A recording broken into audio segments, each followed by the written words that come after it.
كبير اليوم، عمري في ال70، اجي لهون عندنا بيوت وعندنا دكاكين. ليش هيك؟ ليش؟ عم اقول لك مثل الزفت. والحمد لله. ليش؟ من الزفت. انا طالعه من هون من الشام، عمري 19 سنه، عند امي املاك هون. انا هلا بعد ما جوزت اولادي واجيت من ليبيا لهون بدي اخذ حقي. انا مره مريضه عندي الورم، اكلوا لي حقي. شو هاد؟ شو هاد؟ بيت عندي بالشعلان اليوم 3 أيام بالمحكمة عملت عزل، مسويت لها بنت خالتي، مسويت لها وكالة بالإيجار.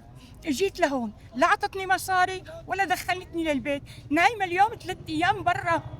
بيصير هذا بالشام؟ أنا بنت الشام، بيصير؟ لا أنا بدي كلامي يوصل لأحمد الشرع.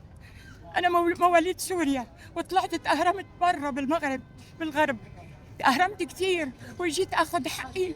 ضحكت علي، روحي للمحكمة. أنا مرة مريضة، روح للمحكمة، الله لا يوفقك، لأنه أنا تعبانة. شوفي عم بحكيكي، عندي سكر، تمي كله مطقطق، وعندي بيت بالمزة، محامية حرمية، لأنه نحن عايشين برا. راح أنا حقي بدي إياه. أنا دكانتين بالشيخ سعد بلعتهم اعتدال ايش شو اسمها، بيعرفوها مرة كبيرة عمرها 90 سنة، ما شبعها ربي الله لا يشبعها، الله لا يشبعها. دكانتين بالشيخ سعد بيسوى هذيك الحسبة.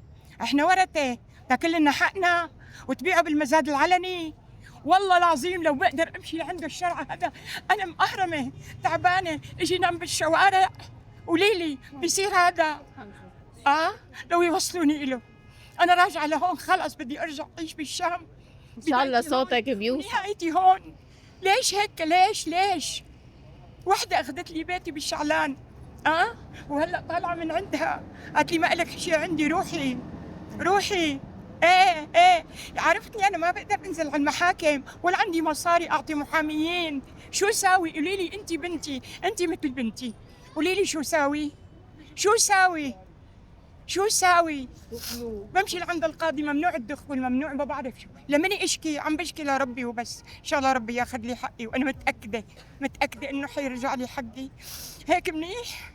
مرة كبير اليوم، عمري في ال70، اجي لهون عندنا بيوت وعندنا دكاكين. ليش هيك؟ ليش؟ بشكي لربي حيعطيني ربي، وان شاء الله يسخر لي ربي اولاد الحلال وبنات الحلال يرجعوا لي حقي.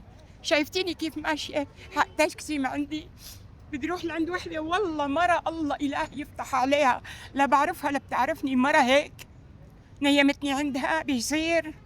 قوليلي